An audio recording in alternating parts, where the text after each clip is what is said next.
네, 안녕하세요. 김성철입니다. 자, 오늘은 이 두산 에너빌리티 알아볼 건데요. 자, 바로 수급창 보여드리고 있는데 이 외국인 기관들 미친 듯이 사고 있는 종목이에요.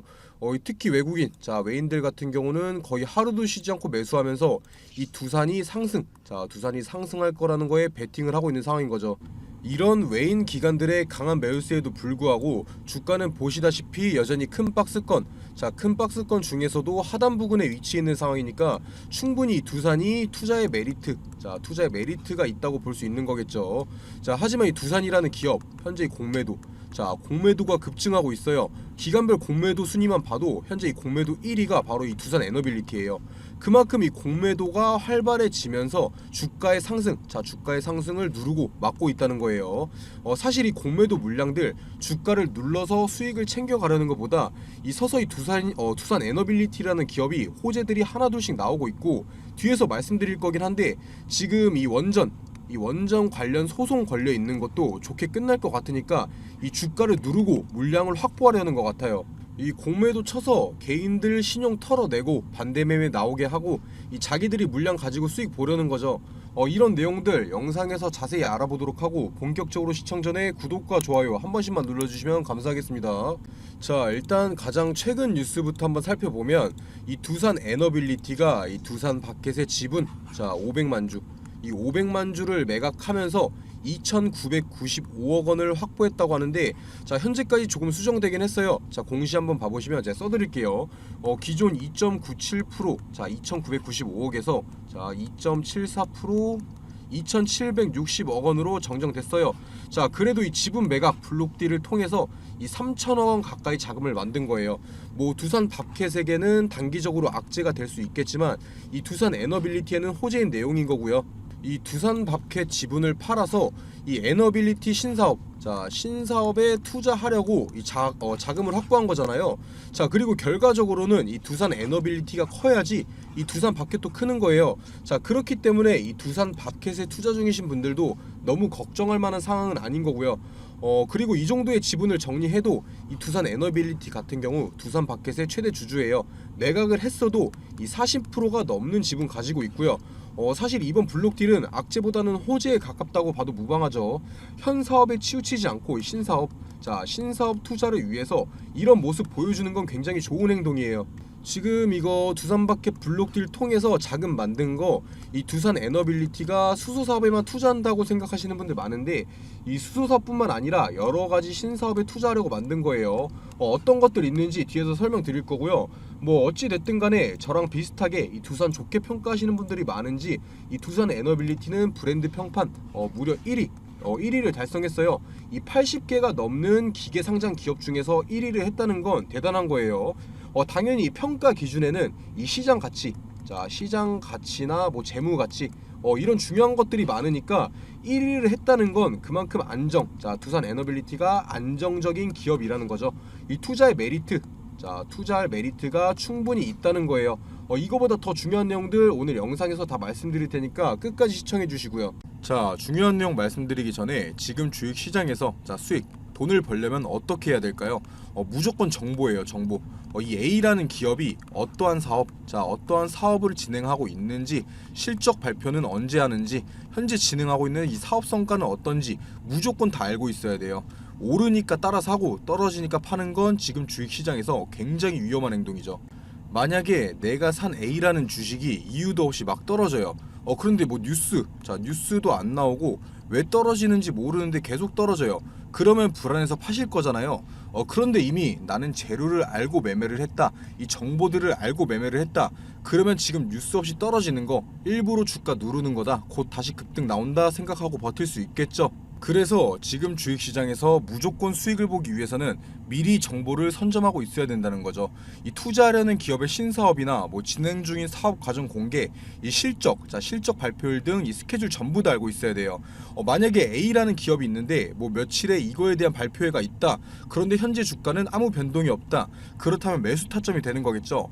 그리고 이 발표일에 부각되면서 주가가 상승하면 매도하면 되는 거예요.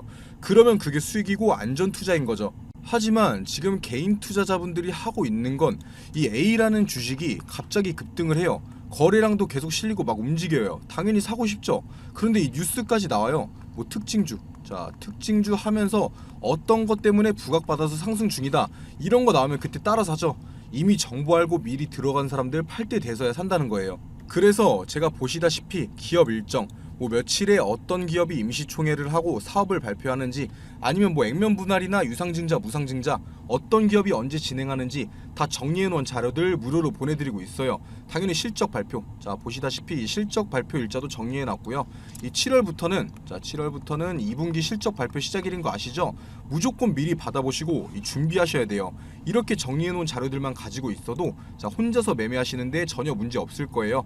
위에 보시면은 제 번호 보이실 텐데, 자 위에 보이는 제 번호로 자 정보라고만 남겨주시면 보내주시는 모든 분들한테 보내드릴 테니까 부담 갖지 마시고 이 정보라고만 남겨주시고요.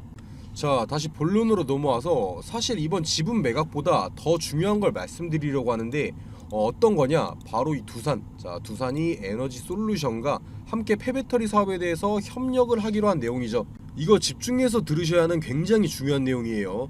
이 전기차 시장은 앞으로 커져갈 수밖에 없죠. 자 미래에는 내연 기관차들 다 사라지고 뭐 전기차, 수소차, 2차 전지차들만 돌아다닐 거예요.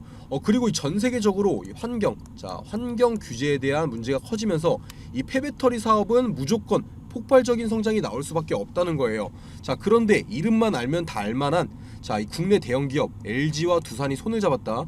이건 엄청난 사업이라는 거예요.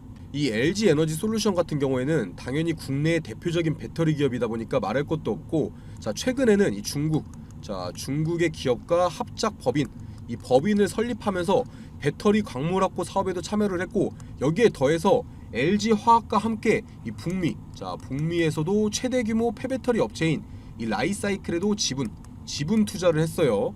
이 두산 에너빌리티 같은 경우도 지난해 폐배터리를 재활용해서 탄산 리튬을 추출하는 기술을 자체 개발하면서 이 폐배터리 사업에 진출을 했고요. 자체 기술이기 때문에 어디에 수주를 맡기거나 그러지 않아도 된다는 건 굉장한 경쟁력이 있는 거예요. 그만큼 대형 기업들도 이 폐배터리 시장에 많은 투자를 하고 있다는 건데, 이 폐배터리 시장에 뛰어든 대형 기업 두 개가 협업을 한다면 어떤 기업이 와도 모자란 게 전혀 없겠죠. 현재 국내 배터리 3사, 뭐 LG 에너지 솔루션, 뭐 SK온, 삼성 SDI 이런 대형 기업들이 모두 폐배터리 사업에 뛰어들었는데, 최고 기술력을 보유한 이 두산, LG 에너지 솔루션이 손을 잡는다면 폐배터리 시장에서 주도권을 잡을 거라는 거예요. 자 SK나 뭐 삼성 같은 경우는 원래 이 국내 협업사가 있었어요. 하지만 LG는 없었는데 그게 바로 이번에 두산이 된 거죠. 이런 엄청난 호재가 이제 시작됐는데 주가가 폭등을 했나요? 아니죠. 바로 지금이 이 저점 매수의 타이밍이 될 수 있다라는 거예요. 자 그리고 현재 뭐 2차 전지, 전기차 관련주들이 급등을 하면서도 이 폐배터리 관련주들은 왜 아직까지 엄청난 상승을 못 보여준지 아시나요? 아직까지 이 폐배터리가 엄청나게 많이 나오지 않아서 그래요. 이 전기차 이제 많이 팔리기 시작하고 성장하고 있어요. 이 전기차에 들어가는 배터리 교체 주기가 5년 정도예요. 5년. 이제 내년 정도부터는 이 1세대 전기차부터 폐배터리 미친듯이 나올 거예요.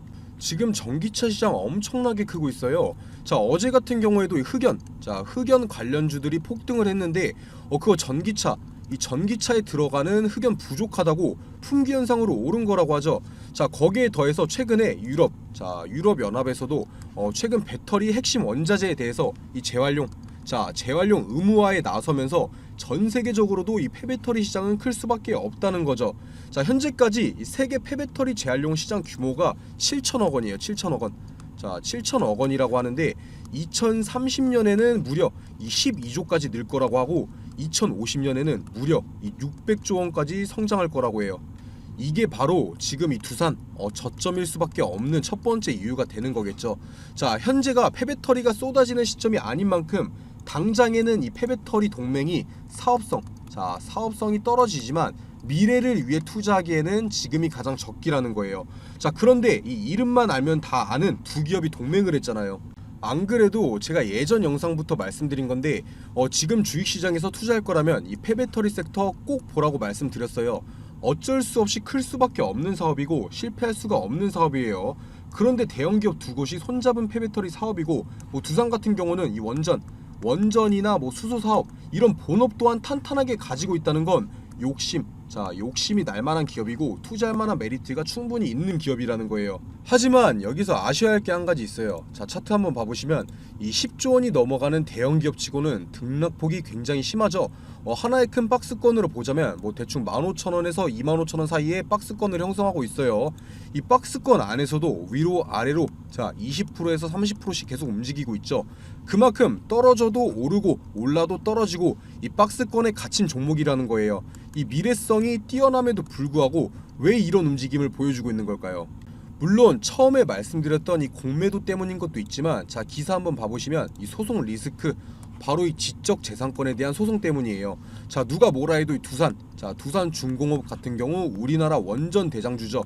자 그럼에도 불구하고 이 주가의 상승을 막고 있는 건 바로 이 미국 원전 회사인 웨스팅하우스가 한국형 원전의 기술에 대한 지식재산권을 주장하면서 이 소송을 냈기 때문이에요. 이게 지금 두산의 상승을 막는 가장 큰 이유 중 하나인 거예요.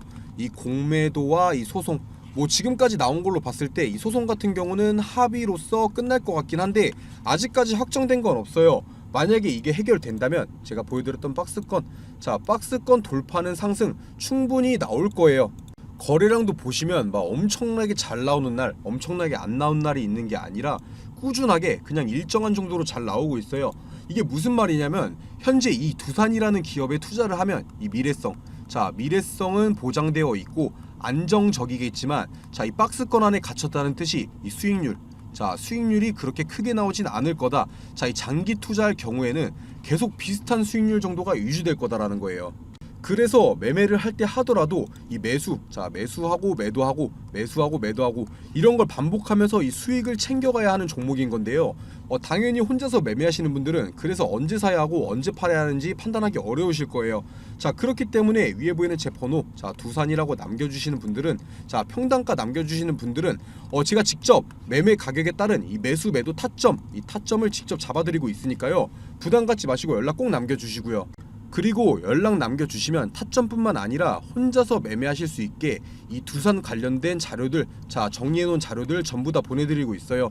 마지막으로 정리해서 말씀드리면 이 두산 에너빌리티 같은 경우 이번 소송이 합의로 끝나게 되면 다시 전고점을 돌파하는 상승이 나올 거고 이 LG 에너지 솔루션과 이 폐배터리 사업 동맹으로 확실한 캐시카우 역할을 할 사업을 가져왔지만 일단 이 소송이 해결되기 전까지는 어떤 호재들이 나온다고 해도 이 리스크 때문에 처음에 보여드렸던 이 박스권 돌파는 힘들 거라는 거고 국내 대표 원전 기업인 만큼 이번 이 러시아 우크라이나 전쟁 이후 자 재건 사업을 하겠죠. 전쟁이 끝나게 되면 자 그때 이 국내 원전 대표 기업으로 두산이 참여를 하면서 성과를 가져올 수 있다는 기대감 그리고 이 대형 원전에서 SMR 이 소형 모듈 원전으로 이어지는 중장기 방향성으로 이 원전 부문 기업 가치는 우상향할 수 있을 거다라는 거예요.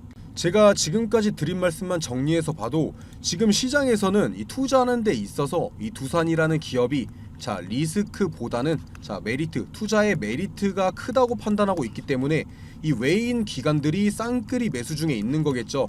자 이러한 세세한 내용들 자료들 정리해 놓은 거 위에 보이는 제 번호 010-9589-1279번으로 뭐 숫자 1번 문자 1번 또는 두산이라고만 남겨주시면 자 전부 다 보내드리고 있으니까 부담 갖지 마시고 꼭 연락 남겨주세요.